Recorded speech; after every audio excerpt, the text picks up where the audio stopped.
Yes, guys, welcome back to another episode of the Weekly Lowdown. Last week was the first episode. We talked for quite a while, apparently. Yeah, quite a bit. 40, 40 odd minutes somehow, just waffling away. So a bit more controlled this week. We'll try. A bit more controlled.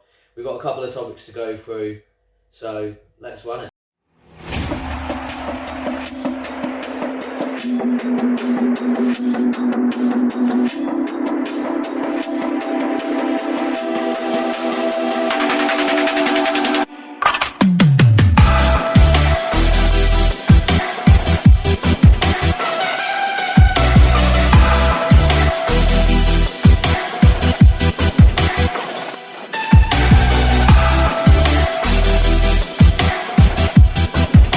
Donald Trump's house has been raided.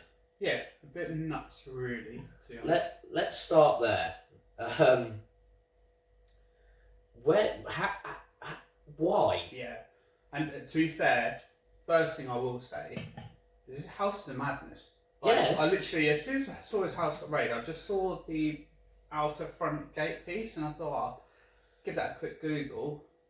Jesus Christ, the size of it is mansion, but what you'd obviously expect it being a multi-millionaire and whatnot. But yeah, so FBI gets called up, raid his house all over documentation he shouldn't be having and should have given back to the White House in the archive, basically. So basically, he's had classified files Yep. from the White House, which he left in January? Yep. He's had 8 months.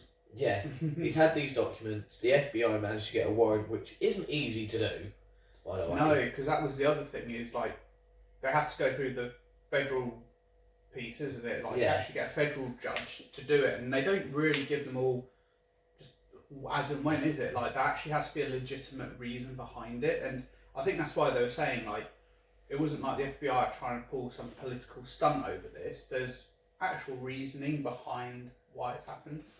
And that's the thing as well. It's like you don't get raided if it isn't something important.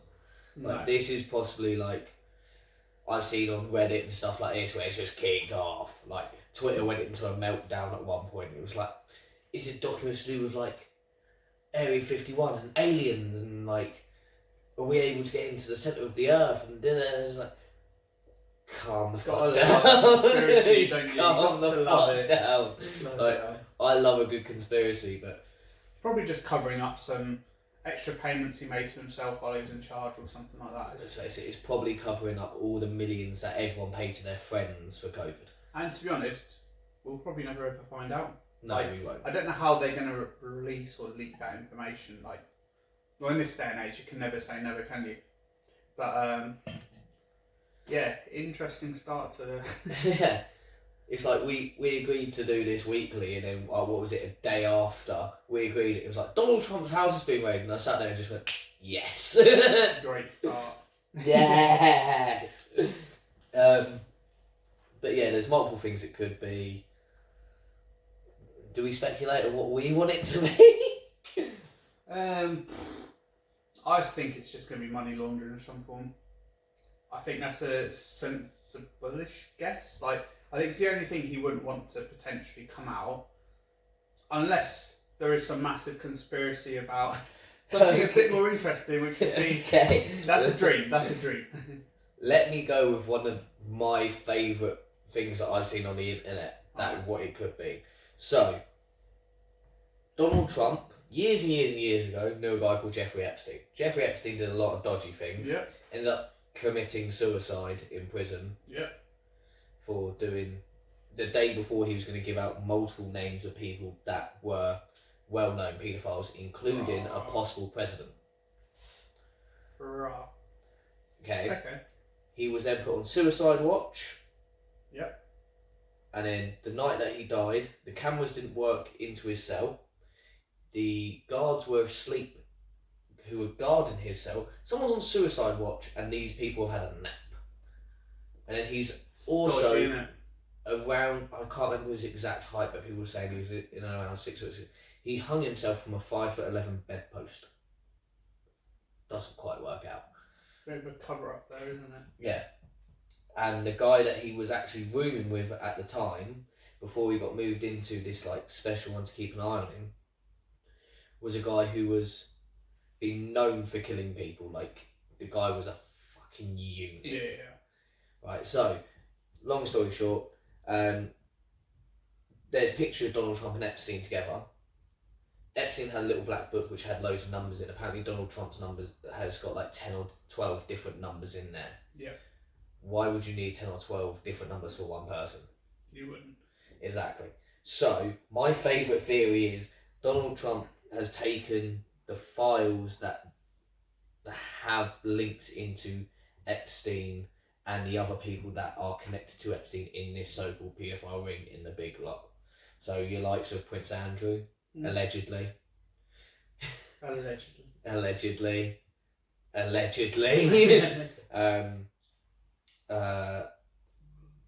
Just other famous presidents and stuff like there was one president who went on because he had a plane.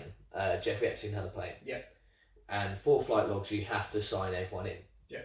One of these presidents, I can't remember his name exactly, was on the plane in and around 20 odd times.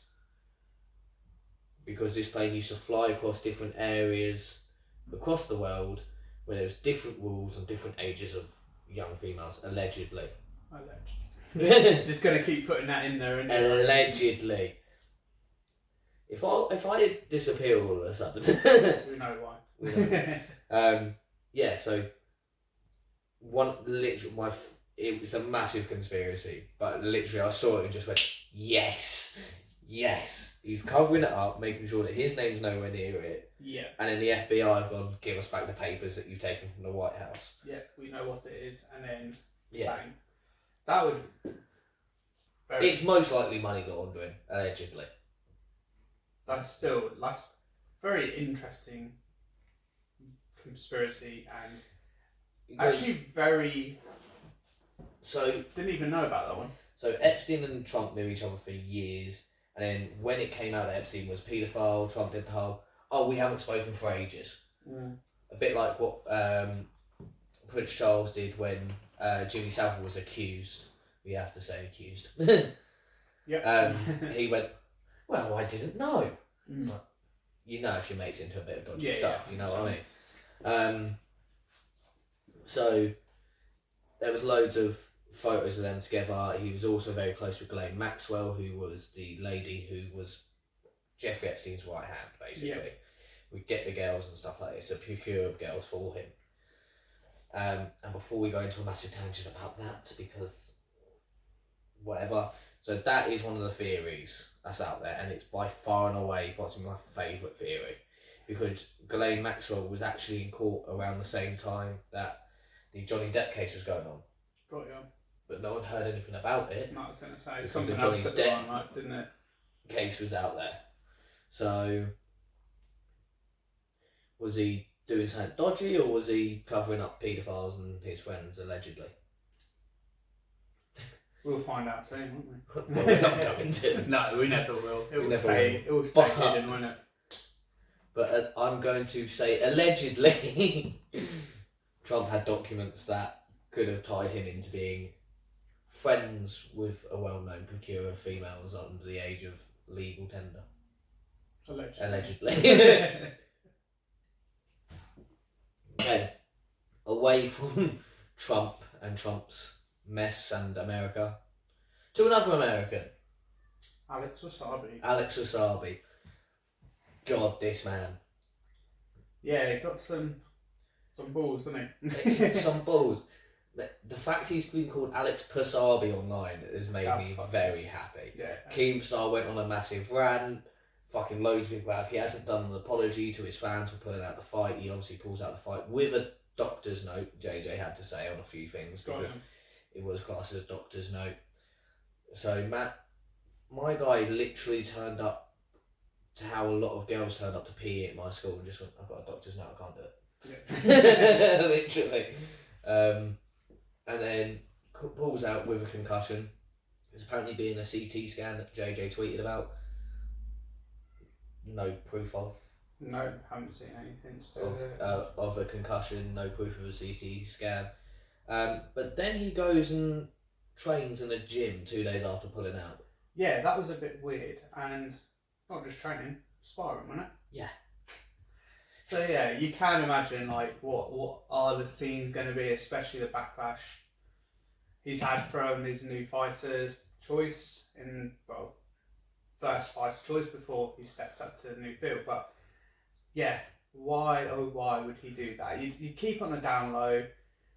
It's on post it on Insta story. Instagram as well. It's like he didn't post anything about anything to do with the fight. He was not posting about it, and then all of a sudden 2 weeks before pulls out of concussion and posts him training. It doesn't make sense. Well, it does.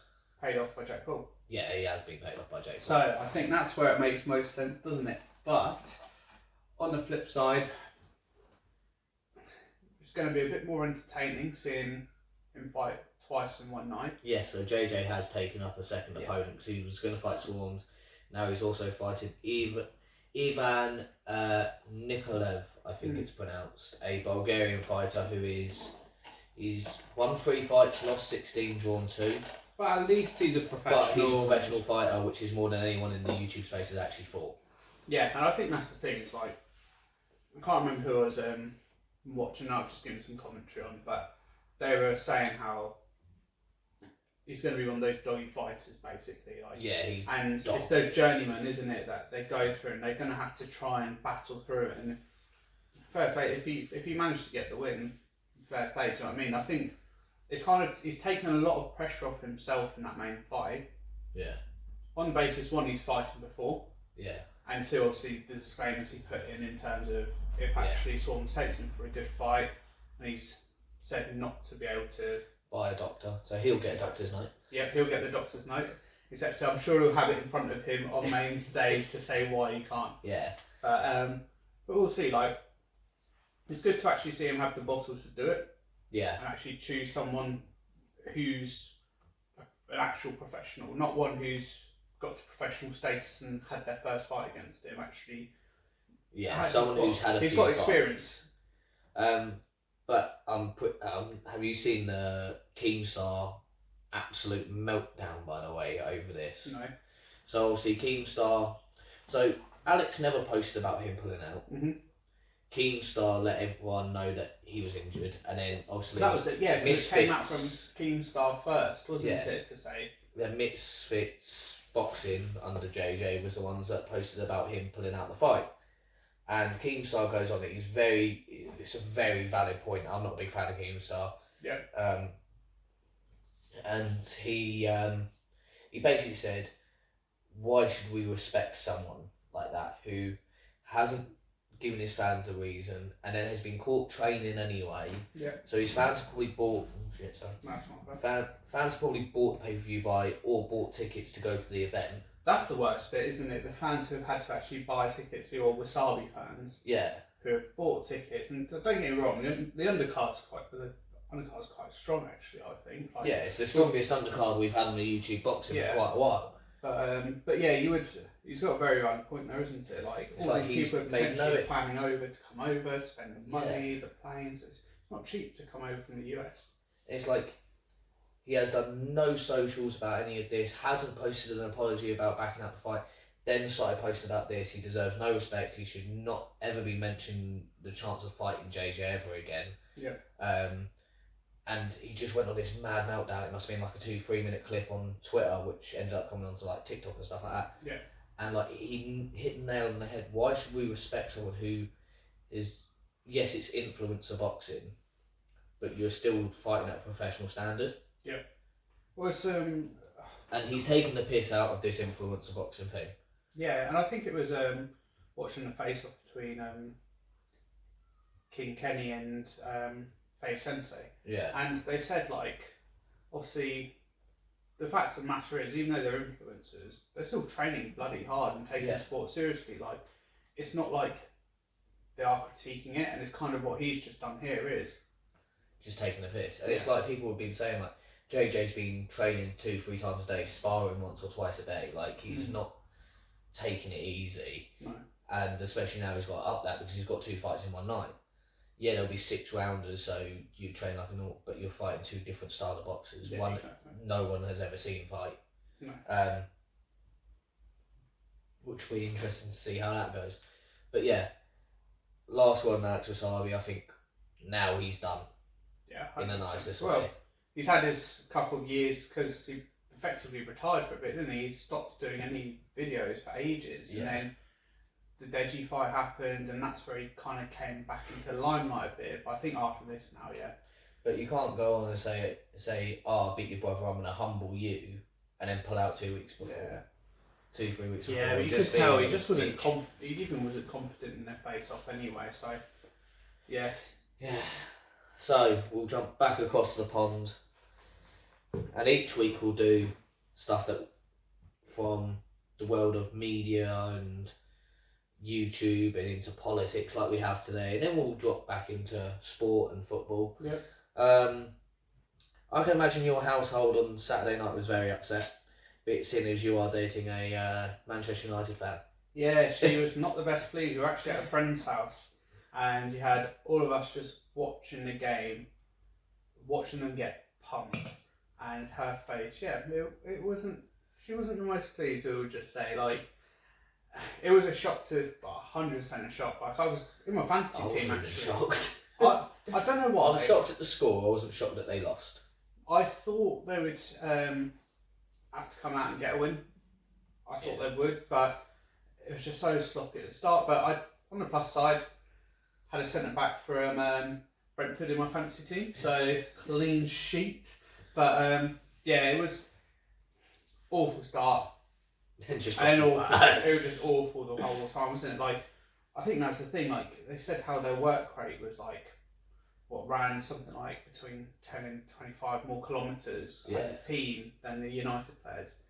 And just the work ethic's not going. Do you know what I mean? Like, the first one, De Gea should have done so much better on that. And I'll give De Gea the benefit of the doubt here because he came out and said he came out afterwards and owned his mistakes. Yeah, and that's the one thing with De Gea is he's the one person at that club who comes out and speaks to the media. Will say when it's his mistake, will put his hand on the line basically, and put his hand up.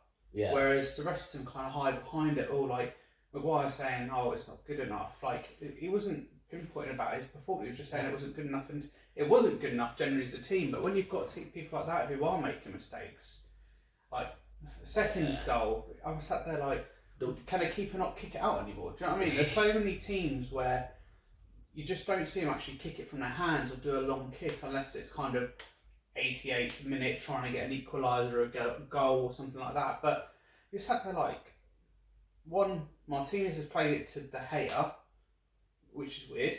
Yeah. De Gea's then played it into Eriksen, and no one's given him a shout because if someone said left shoulder, he's turned right and he's gone, he's turned the man. But instead, it's just there's no communication, and the scary thing is United's next 3 games aren't easy. No. Liverpool Monday, I've got a £10 bet at 39-1 for United to lose 5-0. I mean, last year they had an aggregate score of losing 9-0 to Liverpool. Yeah. So there's every fucking possibility. There's every point, isn't there? And then they've got Southampton after that. Winnable. Very winnable. Depends though. Southampton can sometimes bring a game to them. Yeah, exactly. But I think after a humbling at Old Trafford, I think they'll have to go and get a result somewhere. Because after they play Southampton, they host Arsenal. But 2 weeks left of the transfer market as well. Ronaldo's gone.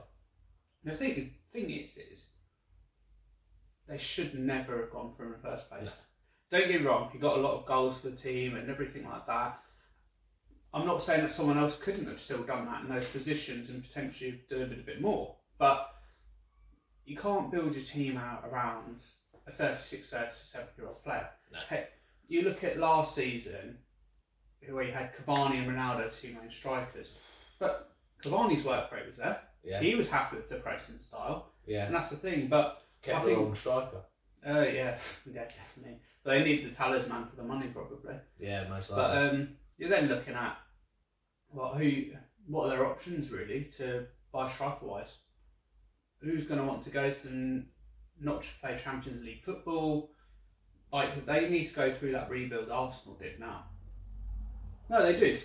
I was speaking to a couple of United fans at training last night at my Sunday League team, and they were like, as an Arsenal fan, what do you think you needed? What do you think we need? I went, one player that, if he wasn't a City player, United would have gone and bought is Gabby Jesus. Yeah. If he was at any other Premier League club, United are hunting for him.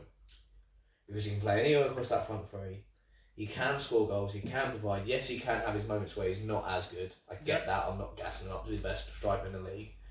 But his work rate is 100%. There. But United would have never been able to purchase him from City. No. And then another player that I don't understand why they've gone balls to the wall for Frankie de Jong when he was never going to go because he physically can't, otherwise he loses that money, is Declan Rice. Yeah. Yeah, they should have really. Or even, they wouldn't have gone for Calvin Phillips because of the whole Leeds thing. And the thing is, they needed that central midfielder because Fred's not good enough. Like, I think we said it last time anyway, but I think Fred's work rate's great. Yeah. Sometimes his decision making is a bit shit, but he brings a lot more to the game than what I've seen in the last 2 games than McTominay has. Yeah. But this is the problem is, I think they've just been sat in a system of playing for so long. They're always trying to play those 2 defensive, 3 attacking, 1 striker. They just need to switch it up. I think, do they really need all 3, or do they actually just get 1 strong? Like you said, they brought a Declan Rice into that midfield to shore it up. Like, yes, they've got Eriksen in, but Eriksen, I don't think, has as much freedom as he did at Brentford in terms of positioning wise, everything like that. That's, again, personal view, but you just didn't see much of it in terms of it. Again, might have just been disheartening. He's playing very deep as well, isn't he? Yeah, he was playing very deep, and it just didn't make sense. But it's going to go from bad. It's going to get worse before it gets better. Yeah, and that's what it needs to happen though. Like, as a fan, Arsenal fan, you went through the year of Kane, didn't you? Like, you know what? And the thing is there's sometimes where clubs need to put their pride on the back burner. Do you know what I mean? Yes, United is always going to be a bloody massive club. They've got all the history and everything behind them. But realistically, in present day, I wouldn't say they're not the better team in Manchester anymore. No, they're not. Like, I was going to say they're not the biggest team in Manchester. I think they'll always be bigger, and it's difficult to take history out because it's their merchandise, their global footprint, basically, isn't it? Their global footprint's so much bigger than City's. Yeah. Which is why they'll always be bigger, but you don't want to be the bigger one, you want to be the better one. Yeah, very much so. Before we move on to anything else, there is high chance that we are finally doing a live stream on Twitch. On my Twitch, I'll link it down below. We might be doing a watch-along live stream for the Manchester United versus Liverpool game. We might have a couple of United fans in. I'm going to try and see who I can get in and see if we can, how long it is before the first mental breakdown of the night. Couple of other games that we're going to touch on. Arsenal-Leicester, I think that was a cracking game, wasn't it? It was a cracking game. I was annoyed we conceded, but cracking game. Jesus was brilliant. 2 goals, 2 assists, wasn't it? 2 goals, 2 assists. Yeah. It's a good start. Quickly touch on City, 4-0 against Bournemouth. Yep, expected. Although Haaland's involvement wasn't the greatest, was it? 2 passes. Kick off and an assist. What more do you need? Yeah, but still. Arsenal's game, I think, was a good. I didn't actually. No, I did watch it. But yeah, no, it was an end-to-end game, wasn't it? Yeah. And we've got to talk about one other game. Chelsea-Tottenham, Super Sunday. That was a great game as well. Battle of the Bridge, Volume 2. How is it, Romero? Yes. How will you get sent off? The hair of Cucurella, like. Do you want to? That is actually not a foul because we were talking in training last night. Pulling on the shirt is a foul. Yeah. There is nothing in the rule book about pulling someone's hair. Jesus and Christ. It takes you back to Peter Crouch in 06 against Trinidad and Tobago, yanking the guy's hair back so he can win the header. Or because we were talking about it, we were like, what about they're like, if someone pulls you on your shirt, clearly you need to sack her. Foul. If they pull you on your hair, there's actually nothing in the rule book. That's mental, isn't it? But is that not violent conduct? You yanked his hair. And the worst thing is the ref had a great view of it as well. Yeah. And God, it was just, that was a great game. Yeah, that was a very good game. That was a fantastic game to watch. And the thing is, it was the passion of like some of the players where it gets involved, seeing the managers at the end as well, their little scrap. But you don't get that too often anymore, do you? Like, it's so much about... It is only in those games where there's pure hate. Like, Liverpool United, you can get it if it's... I don't think you get it as much at Old Trafford. I think you get it at Anfield. I think the because Liverpool... of how tight that ground is. But I do think the Liverpool players still play like it is, like, play their history. The United team now don't do it. No. But that's where Liverpool Everton's always good, like, yeah. Because as much as Everton are going worse for wear each time, keep toppling a bit, but they still want that pride of winning, don't they? Like, and you always expect Liverpool. I don't know at the moment if you'd expect Liverpool to win. Probably a draw. But yeah, it was fascinating on that game, and I was just end to end, like every single game. There was a couple of games which were 0-0s, but there's a lot of good results over the weekend. It was a good weekend, perfect weekend for Arsenal. Really, United lost, Tottenham and Chelsea both failed to win.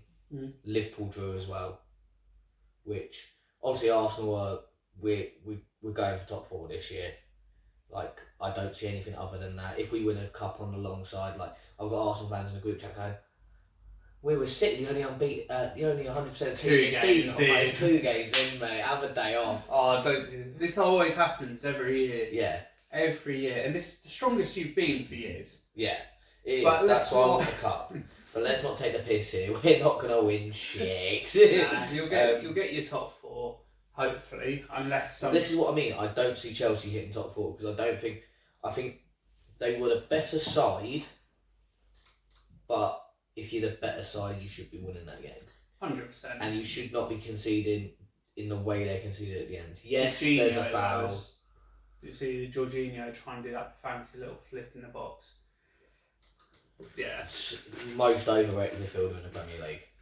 Yeah. The thing is if you look at their central mids though, other than Kante, play Conor Gallagher.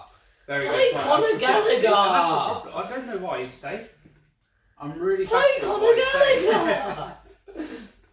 Okay, well, this is going to wrap it up for this week. We've had our little football talk at the end. We've talked YouTube. We've talked Donald Trump's house getting raided. Please let us know what you thought in the comments below.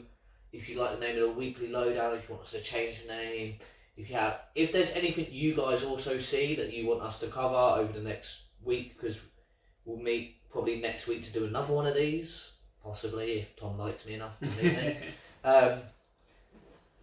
Send me them on Instagram, Facebook, Twitter, fucking wherever you can. Hopefully we're doing a live stream next Monday for the Manchester United versus Liverpool game and see me win a lot of money.